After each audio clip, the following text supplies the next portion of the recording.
today is to introduce the two speakers that will help us close today's session, and they now stand between us and the networking cocktail, so this is quite a challenge.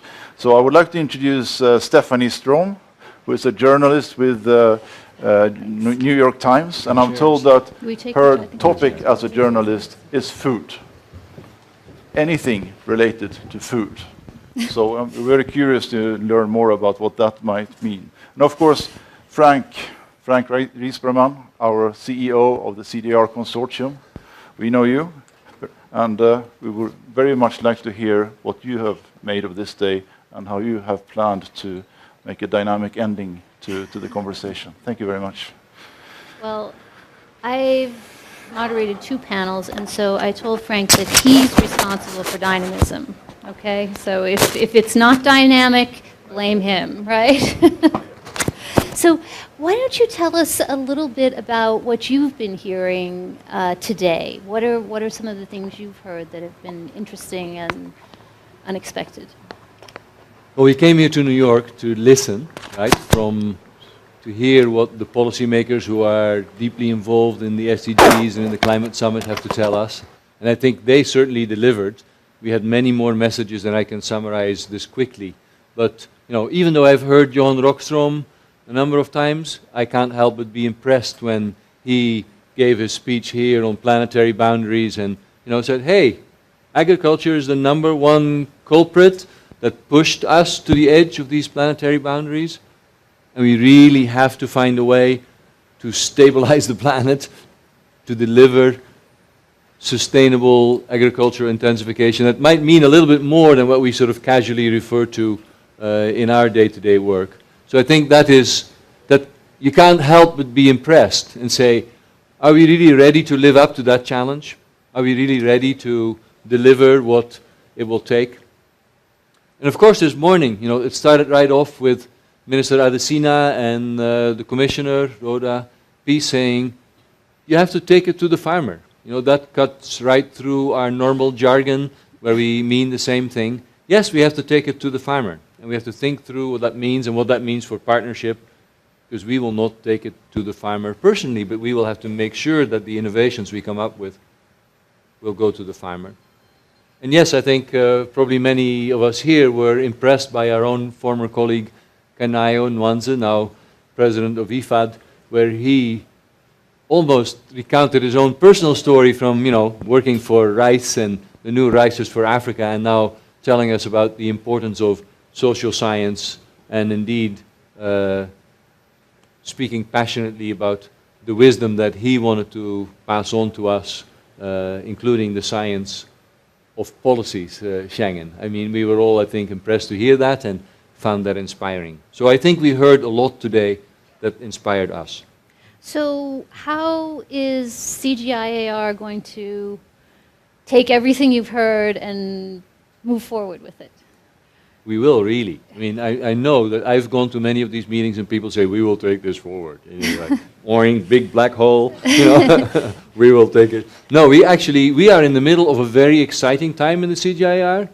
We are arguing, we are struggling, we are fighting over our next strategy. I mean, fighting the good fight. What is it really that should be the results that we will be held accountable for? And this is not a few consultants in the back room. This is our donors getting in there and saying, this is what we think the results are that are important to us. It's our scientists getting in there and saying, can we really deliver that? It's messy, it's exciting, and it's exactly what should happen. So we are right in the middle of trying to come up with our new strategy and results framework, which people have described as the most critical document for the CGIAR for the next 5 or 10 years. And then over the next year or two, we will be developing the next generation of CGIAR research programs. Okay. And we will do that in very close consultation with our partners in the field. I'm imagining that, our 10 programs working in Bangladesh will come together and have consultations in Bangladesh that says, so what will we deliver against those results, and how can we align that with the vision of the Bangladesh government, of the Bangladesh NGOs representing farmers, so that we can really come up with a program that we can bring back to our donors and say, this is good outcomes, we will come up with verifiable results, we will be value for money, but we also know that we will deliver stuff that farmers want and that governments prioritize. So that is where all this goes. Okay. And so what then is the purpose of research in agricultural development today? And how is it different from what it might have been in the past? I was really gratified to hear so many people say today and yesterday that agriculture, agro-food systems, and then for us, innovation in agro-food systems, and therefore research as the engine that drives innovation, is the backbone of sustainable development. Or as Mark Kackler said it, agriculture is indispensable if we want to make development sustainable. So there's many forms of saying that, but I think that's it. Okay. So in the two sessions I was in, one of the critiques that I heard was that, well, CGIAR, I told you I was going to stumble over that, they come in and they treat the farmers or the people they're working with like they're subcontractors. And they expect them to go out and get a bunch of data and deliver it back and then create research out of it themselves. Yep. Does that happen? That's fair. You know. And so what are you going to do about it? This is probably one of the most interesting sort of conundrums or contradictions I know, because I go around to CG centers and people honestly pride themselves on the strength of their partnerships. And then, you know, with Juan Carlos Restrepo, we go to GFAR and we speak to the NGOs, and they criticize us for not being open enough. And those two realities are both true. And I would say I've gone to my colleagues and I've sometimes said, so how many partners do you have? Oh, we have 244 partnerships. I say, what percentage of the budgets do those partners share? 10%?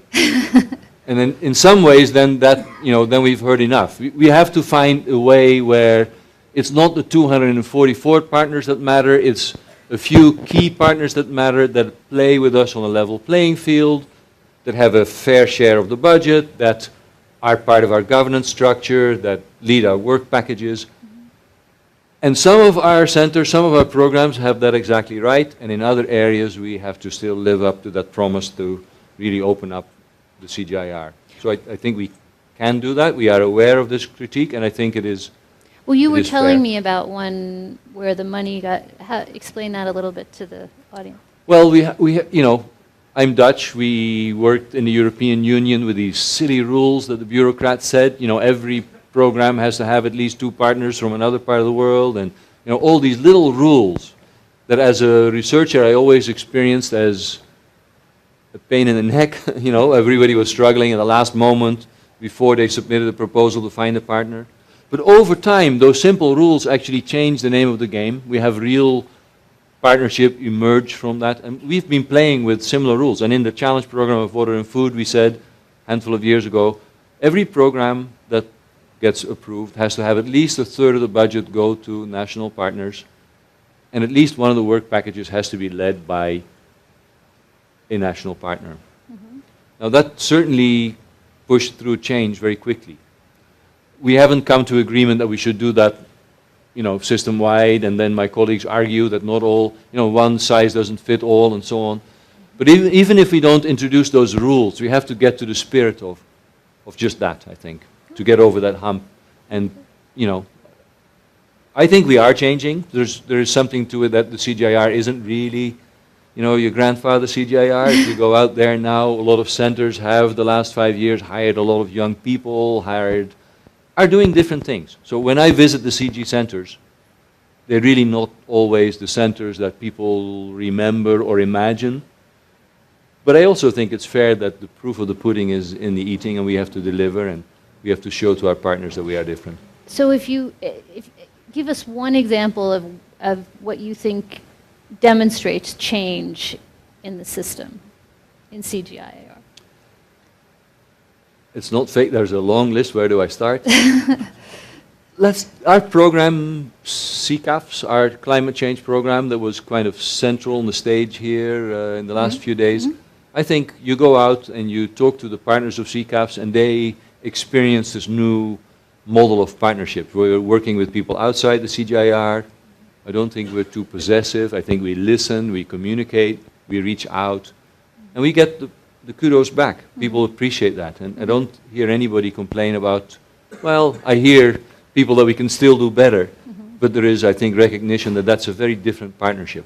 Okay. So we will, I think, model some of our other partnerships more along those lines. Okay. So maybe finally talk a little bit about how everyone out here can hold CGIAR accountable for making the changes that it's making. It's not that long ago, I was a director of one of the CG centers, and we were evaluated, and that bunch of very learned academics said, so, how many publications did you produce? And we said, okay, well, this many. And were they in high-impact journals? Yes, well, not always, but, you know, we also have these development outcomes. So how many publications did you produce again per scientist? So we have really changed over the last few years the culture of holding ourselves accountable, from focusing very much on our science quality and our publications to making delivering development outcomes the core of our business. We still will look at science quality. We still want to know that we publish and that we have good research through high impact journals. But I think we have heard enough of our investors say, look, what we want to do with the CGIAR is buy development outcomes. Yes. And that sort of gradually goes through all our programs. So we get good, you know, this is our jargon. We have to have a good theory of change. We have to understand the impact pathway. We have to understand who our boundary partners are, who the partners are that will deliver these outcomes with us.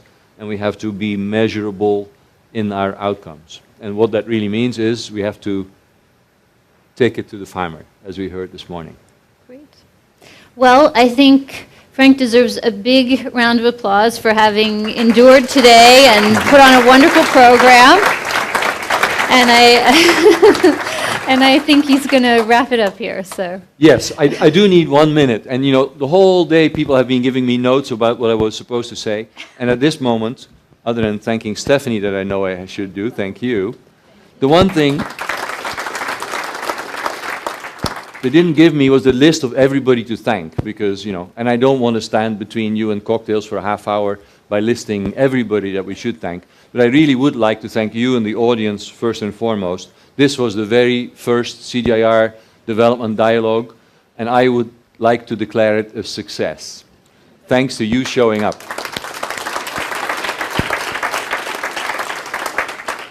I think we should do this again. I don't know exactly when and how, because we, of course, did this because the UN Secretary General had his climate summit, because all these things came together very nicely. Can't quite promise you that we'll be here again a year from now in New York, but we should figure out how to make the development dialogues, I think, a continuing conversation, because I think today, definitely, we benefited. I hope you found it as interesting as we did. Certainly a number of people during the day kept telling me that we had such interesting speakers, that there were some very interesting conversations. So I think, thank you first and foremost in the audience, but I would like to call out one or two people as well. And I think John Colmy, sitting right there, I would credit him with being the first person that sort of talked to me, at least, what, in February 2013, I think, a year and a half ago, said, the CGIAR needs a signature event. We need to step up. We need to show that we really are relevant to the whole development agenda. We heard you, John, and you pushed that idea, and we followed that up. I think a lot of his communicator colleagues at the same time, they have worked very hard to make this a success. Thank you, John, and your colleagues.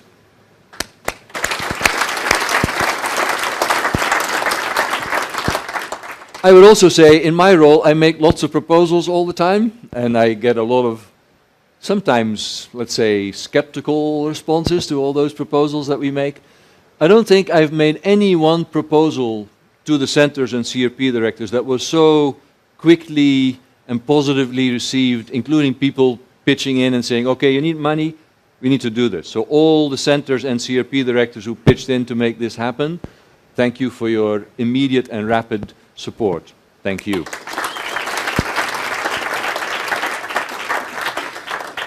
And of course, CRP leaders who are organizing the sessions, and lots of people who are doing the logistics. And let me call out one person and represent all of those. Hannah Edwards, who didn't sleep a lot of the last couple of months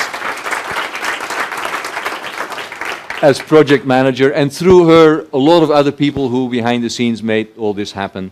I can't call out all of you, but we appreciated it, and I think maybe through that we can give all, give your neighbor a pat on the back and say thank you very much, and we all deserve a drink. Thank you very much.